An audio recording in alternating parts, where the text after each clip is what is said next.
Alors, quelle chance d'accueillir ce soir autant de talent, de classe et d'éloquence. Bon, assez parlé de moi.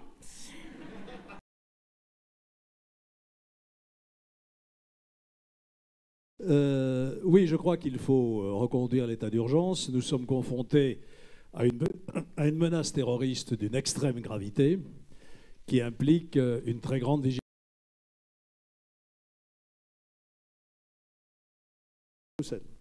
Donc l'Europe n'est pas populaire. On a en plus le sentiment qu'elle est impuissante. Impuissante à relancer l'activité économique à l'intérieur de l'Union. Notre croissance se traîne et le chômage ne recule pas.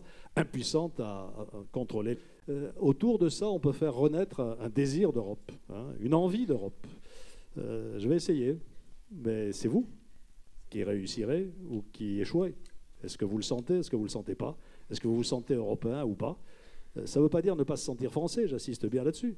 D'ailleurs, vous voyez, après 50 ans d'histoire, les Français sont toujours français, les Allemands sont toujours allemands, les Italiens sont toujours italiens, contrairement à ce que nous avez dit. On ne va pas disparaître.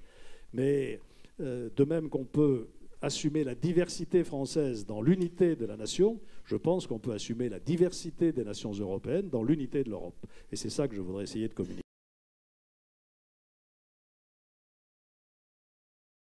Les métiers du bâtiment, un apprenti ne pouvait pas monter sur une échelle. Et que ça pousse l'entreprise à recruter des apprentis, naturellement. Et puis, il y a des problèmes financiers, parce que recruter un apprenti, ça coûte parfois plus cher que de recruter un salarié. Les primes d'apprentissage ont été baissées dans la réforme de l'apprentissage. Il faut revoir tout ça. Donc voilà un peu, si vous voulez, quelques remèdes à cette défaillance de l'apprentissage qui devrait être une des voies royales de formation d'une.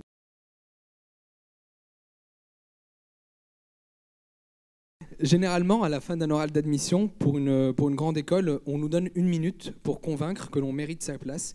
Est-ce que vous acceptez de vous prêter au jeu devant notre public? Jacques Chirac a dit un jour que j'étais le meilleur d'entre nous. On a oublié qu'il avait ajouté probablement.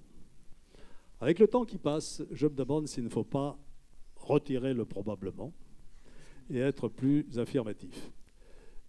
Sérieusement, j'ai envie de me mettre au service de mon pays.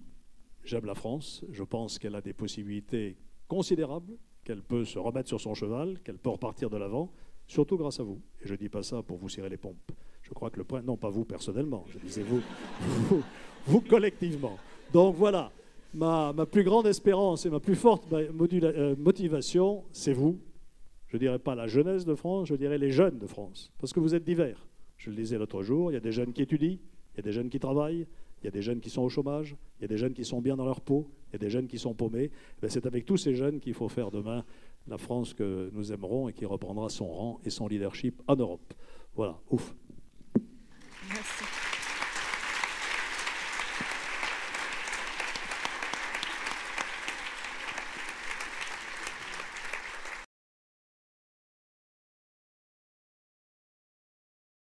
Et voilà. Non, je ne vais pas le dire. J'allais vous dire je vous aime, mais vous allez trouver ça excessif. Merci.